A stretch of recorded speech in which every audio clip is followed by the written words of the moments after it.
After decades of urban decay, the city is getting back on track with improvements to public transport services and the installation of thousands of energy-efficient streetlights. Despite being on the brink of bankruptcy, inner-city investment has totaled over $9 billion since 2006 as entrepreneurs hustle to stake a claim in the city while it's still going cheap. The last 10 years saw a 59% rise in young graduates moving into the city's core, reinventing downtown as an arts and cultural hub, while on the outskirts, a new wave of urban farmers is also arriving. Okay, so it's our last day in Detroit. Sun's not come up yet, very early. Come to meet Carolyn Ledley. She runs Rising Pheasant Farms, a food producer here in the city. And it's market day, so we come to give her a hand. Hi, Carolyn. Russell, nice to meet you. Nice to meet you. I had heard about the urban ag scene here about 16 years ago, which was much smaller than it is now. It wasn't getting national publicity and all of that. Urban ag scene. I love Yeah. that. The urban agriculture Yeah. world here. We take everything to Eastern Market by bike, and with the trailer, I don't go off haven't seen many with bikes around the city. It's mostly big trucks. Yeah. Big cars. Yeah. People love their cars in Detroit. I mean, it's Detroit. Yeah, it's still Detroit. People want to rebrand it as this, green place and blah, blah, blah, which is great. And people are kind of taking on that mentality more, but it's still Detroit, and it's still always going to have the big cars until there's no more oil. And then people have to figure out something else. Look at that sunrise. Yes. I've never heard so many birds in the city before. This is beautiful. We don't use any kind of chemical fertilizers or sprays or anything, so just lots of compost and hard work. Just kind of give it a tug. Oh, wow. Yeah, so this garlic's been saved in Detroit for about 7 years now. So it does better and better each year because you're selecting the ones that do the best. That's Detroit-grown garlic. Oh my goodness, I've just noticed your tattoo. Wow, you really love garlic, don't you? Does it match? Yeah, it's pretty good. I think it's that one. They're living some kind of new urban dream here. And who's this little one? Yeah. This is Finnegan. Finnegan.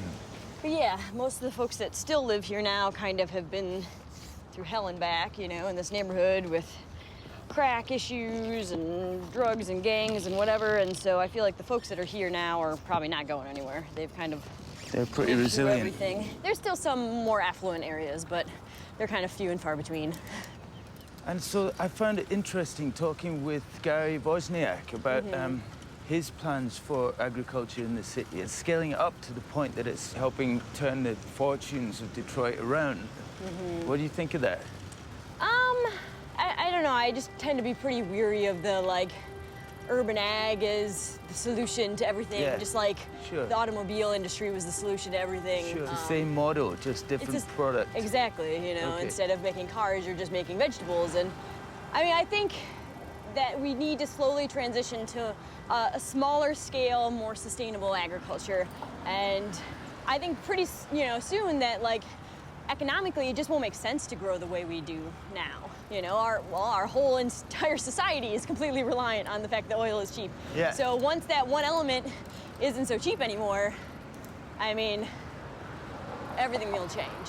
And I think our culture has taught people that, you should have whatever you want. TV tells you buy, buy, buy. And that's just not the reality when you live in a lower resource economy. You have to support each other, you have to work together, you got to share resources. And that's what Detroit is doing, The Eastern Market is one of the largest open-air markets in the United States, and it's been growing steadily despite Detroit's suburbanization. It's all about knowing your farmer. Very important to know where your food's coming from, Have you got a preferred stacking method? I probably do. Farmers are pretty particular. We're up against some serious competition here. Exactly. Detroit's probably a little behind the times when it comes to the whole local food thing, and especially the organic thing, but I feel like it's changing every year, Have you tried our sunflower shoots or our pea shoots? I'll take some pea shoots. Where's the farm? We're about 2 miles from here. You're buying stuff in season here, where instead of stuff that's being trucked in from who knows how far, and it might have something on it you don't want to eat, but you'll never know. Every Saturday, about 45,000 people come here to do the shopping. Some community here. If you spend enough time down here, You get to know your sellers, you get to know your farmers. Good morning. How are you? And did you pick these yourself? This morning, it took me forever. I love it. I love to go around and look and see what they have. Some of them let you taste everything. It's nice. I learn a lot every time I come. Yes. You make a few dollars as well. A few dollars to put gas in the tractor. That's good enough for me. Hey, Mark. What'd you think about these? Have you seen these? Yep. How's your son? Yeah, it's going good. It's going good. We try, you know, got a little more diversity than we have in the past, but yeah, it's going pretty good. The biggest challenge in the city here is land. It's shocking when there's so much land you would think available that the city owns that they're not really doing anything with and can't maintain. Yeah. But it's just caught up in that bureaucracy, and meanwhile, we're kind of doing it under the radar a little bit. Hopefully, we'll, you know, get around to the city promoting this and supporting it as opposed to being a barrier. So. We painted almost this picture of victimization. If we started talking about these food deserts, the exact opposite is what a lot of community gardeners and food activists are saying is, no, we don't need outside interests. We have the capacity to care for ourselves in that, that we know what's best for the community. And I certainly think Mark is a stunning example of it. Yeah. When you've literally seen people move into your neighborhood because of what you're doing, you know? And so that not a lot of folks can claim a neighborhood is seeing people moving into it. I'd rather see a bunch of houses, a bunch of people. But, you know, even in the future, I would like to see some of the vacant lots, or all the vacant lots, you know, have houses and apartment buildings on them with people walking around. But I still think we even in that future, we'll need something like this so we can grow our own food. I think ultimately, nature will heal itself. I think that when we look at on these lots that we refer to as being vacant, which is a highly anthropocentric viewpoint of that they're not in fact vacant, they're full of all kinds of life, but those plants, I think, are really healing the soil. And that ultimately is the legacy that we provide to our children and our grandchildren, is that we have taken these soils that have been wasted and to allow them to reflourish.